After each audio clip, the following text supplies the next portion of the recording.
Hello there, I'm Tim Toutant, and hopefully I can get this video out to you guys.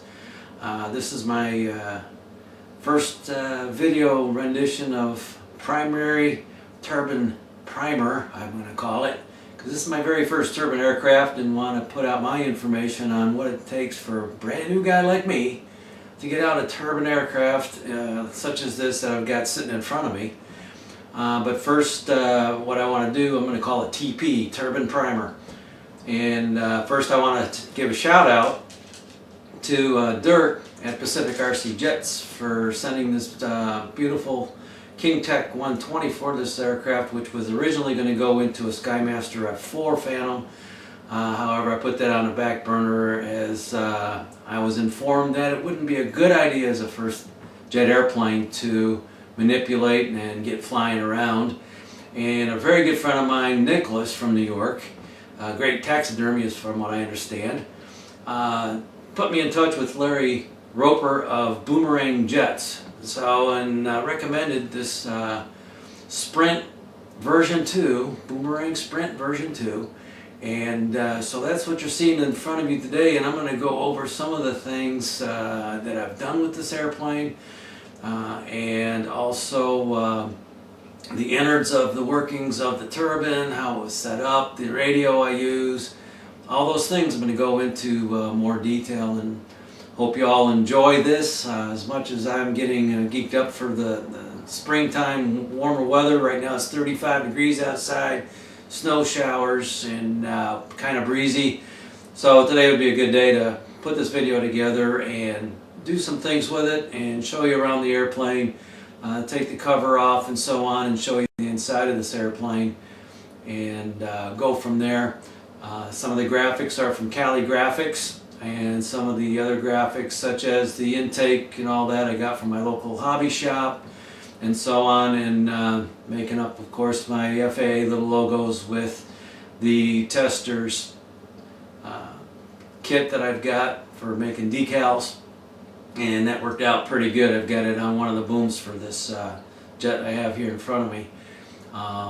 You see in the cockpit, that's a helmet head from Horizon Hobby. Fit in there pretty good, matched the color scheme of what I wanted with this jet. And I can't wait to get it going. So I'm going to get this thing going without any further ado and kind of get in a little bit more detail with this airplane and show you some of the graphics on here that I did. I've also put some graphics on there from the 107th Red Devils Fighter Squadron out here in Michigan, Selfridge Air National Guard Base, the 107th Red Devils. And Mors Hostibus, death is the enemy, that's what it stands for in Greek. And without any further ado, I'm going to get into this aircraft and show you a little bit more about it and how we're doing it. Also, when we get into the turbine aspect of it, we're going to go a little bit book by the book here and show you what needs to be done on the first setups and all those things. And I did have a lot of help from Dirk on going through this, and it's very much recommended that you read this book. I've read it about 15 times before I even got to thinking about starting this thing up, which I did the other day. It was pretty straightforward. As far as long as you read the book, go by the book, everything should work out just fine. There was one little blurb in this thing where I had to reverse the UAT lines, the in and out lines. I just had them reversed, and so it started sucking fuel good and got the engine started, got up to half throttle, went back, and of course the other day it started raining, so I shut her down and put it away for the day and expect to do some more test runs here and get my turbine waiver and all those things. So for a primer for all you guys who've never done turbine before, I hope this helps. And have a good one, and I'll go through more of this aircraft here in a bit. Thank you.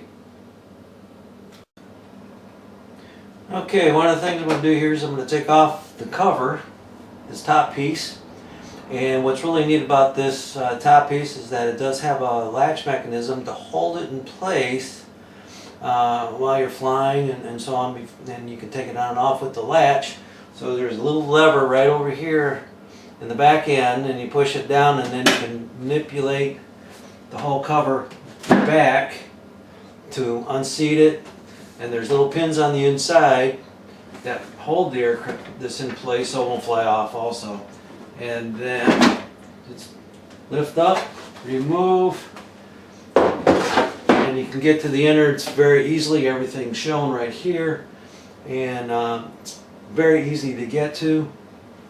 All my plumbing and everything's right here, so I don't have to go finding it, or it's very easy to get to and fill the fuel tanks and so on.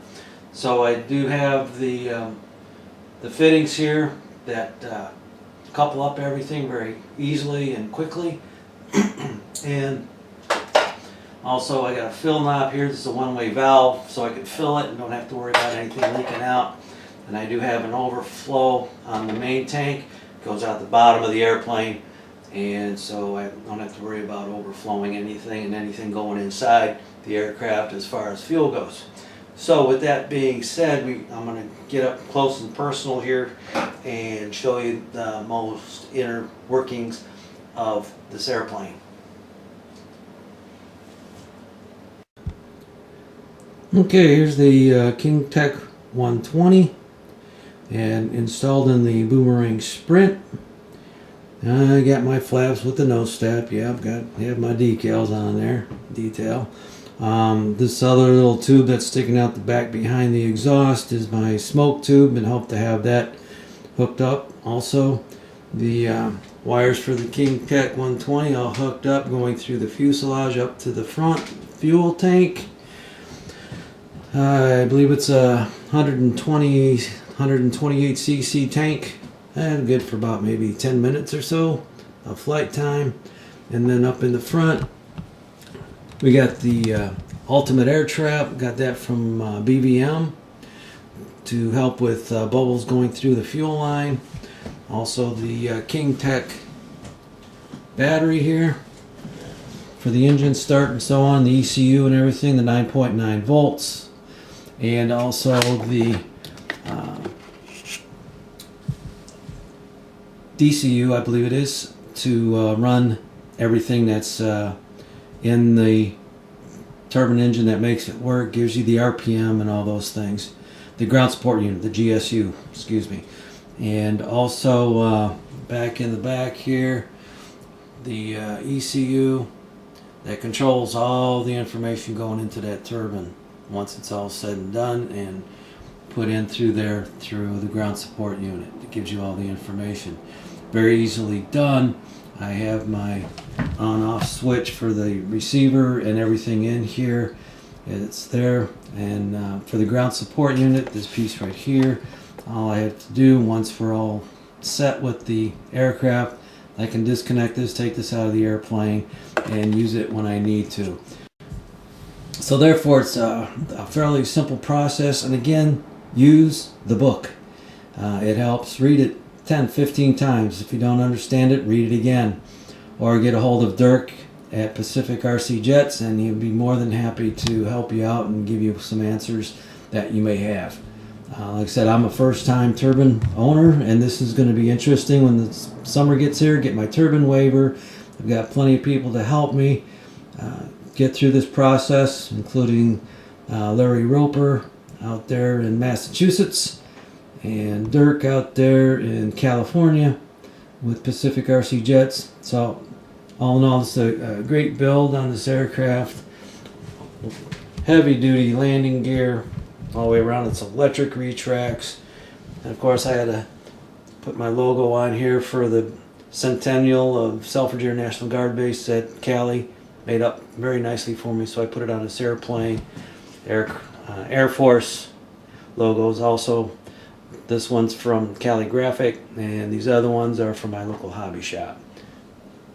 So without any further ado, we'll get into more of the information about the turbine and so on, and go through the book as we move forward.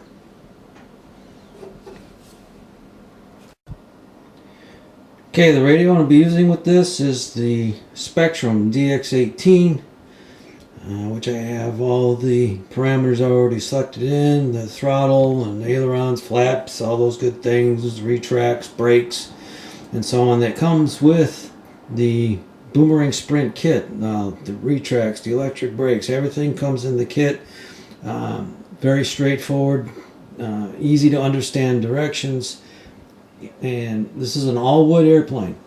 All wood, covered in the plastic iron-on covering type material, and you can't miss it. And this is the book. Again, I can't emphasize enough the importance of reading through the book. You got to do it. So some of the first things is about setting up the ECU, and the way to do that, you have to go with the ground support unit, the GSU. So you hook up the GSU, and it's fairly straightforward on how to set that up in the wiring diagram and so on. And then you have to learn RC, which teach the ECU your radio system. So we got to follow the prompts in the book as specified, and it runs you through all the information. Touch the radio, perform RC learn. So you push that little button on the GCU, which is the ground support unit, GSU, excuse me, and that will get you to the first steps on the pages. And just walk right through it. Don't rush it, and it'll take you all the way through. Stick down, trim up, so on and so forth, and just do what it tells you to do, and then go to the next step. Then at the final step where the thrust curve is, make sure it's at half expo, and that's where all the parameters are set by the factory. Don't mess with those at all, from what I understand. And I'm learning all this stuff as I go along, and if I have questions, I always call and ask Dirk for information. So if this doesn't complete the system, then you just go right back through it again and do it again until you have a green light and so on and so forth with the ECU. The GSU and the ECU, and yeah, it can get confusing after a little bit.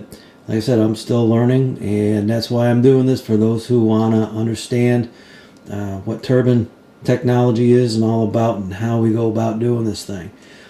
Also, the turbine can be left hooked up through all the systems. As long as the trim is all the way down, the engine will not start. And then there's also a function in here where you can make sure everything's working properly. The engine won't start, but it goes through that. There's a setting for the restart, but not recommended. So there's a page for that. Test info. This is where you test everything that's into the aircraft. In other words, you're going to test everything from total time. It'll give you the information, and go to the next thing, the last RPM run up, and the PW and so on. And I'm still trying to learn all these parameters, what a PW is and so on. RPM's easy. That's an easy one. And then you go to the next piece, which gives you the ECU burn date and the version information of the system that's in there. Then you can go to the next spot, test the starter, and that's pretty easy. It's either on or off. Sub 1 is on, sub 2 is off. Only need to put it on for a few seconds just to make sure you can hear it running. And then it also goes through, test the glow plug. Go to the next page, test the pump.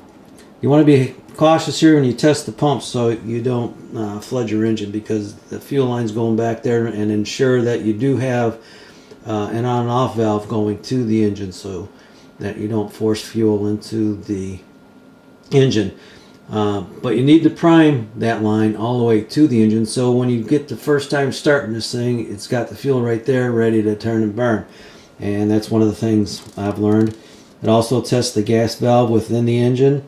It's got a fuel valve inside the engine. It'll test that and go through all these parameters, and just follow the book. The biggest recommendation I can say is follow the book.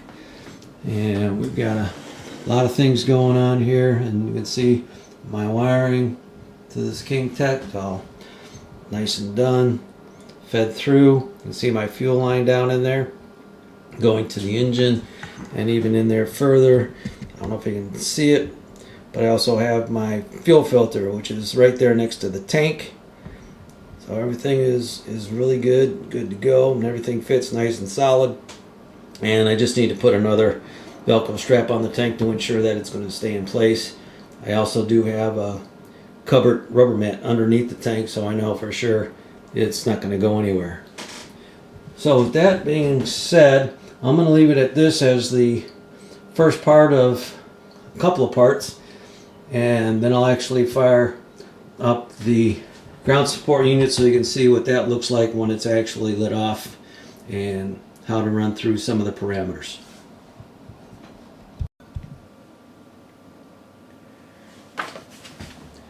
Okay, once again we get to the test functions here on the GCU for the ESC, or the ECU rather, the ground support unit and the ECU. This will be a ground support unit. So you hit the little turbine guy right there. It'll take you out of this mode. And then you see the test button. Where the test button is, you go ahead and hit the test button, push on that.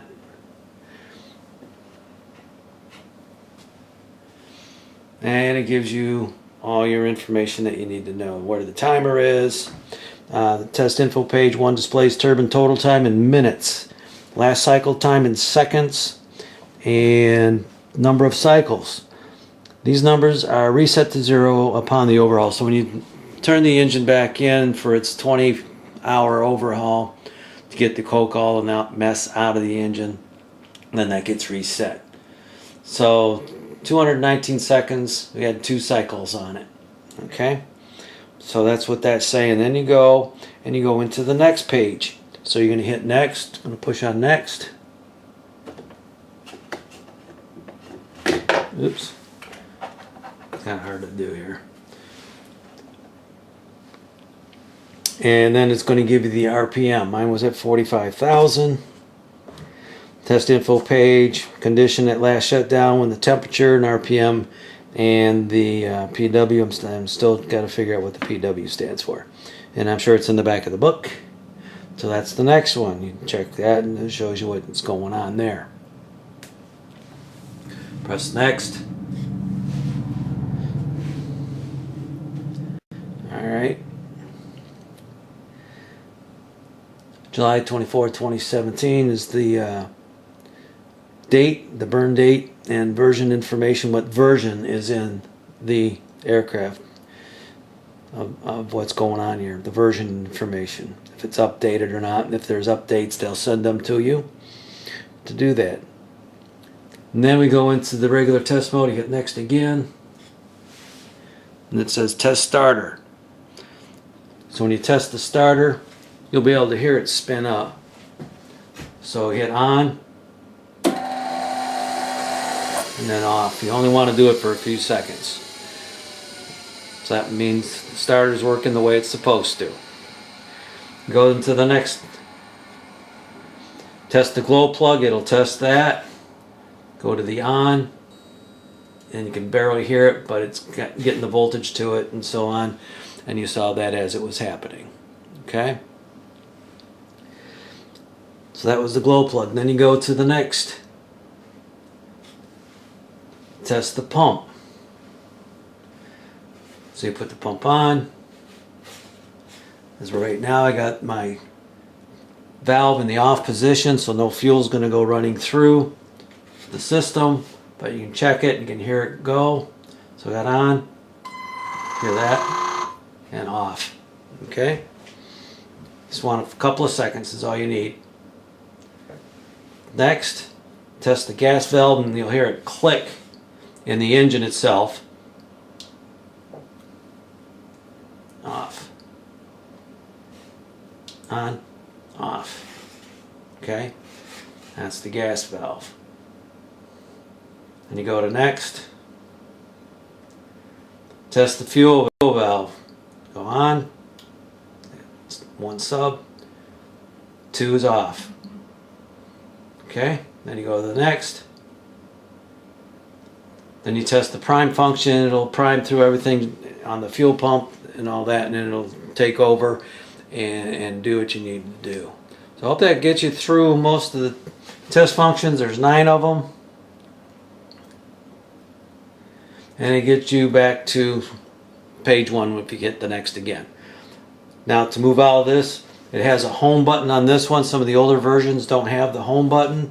So you hit the home button and it takes you back to your start page and everything that you want to do and go next to. Okay. So if there's any questions on any of this stuff, again, Dirk is available. I can help out as much as possible. Like I said, this is the first time I ever done any of this. Even though I've been in the hobby 50 years, my first turbine, I'm looking forward to it. Looking forward to flying with the turbine guys and get this thing up in the air and the waivers and all those things that I need to get. I'm also a contest director with AMA. I have my AMA license, and I also got the FAA information and got my little stickers made up for it. So with that, if you have any questions, again, you can even give me a call if you wish, 586-484-5239. Have a great day.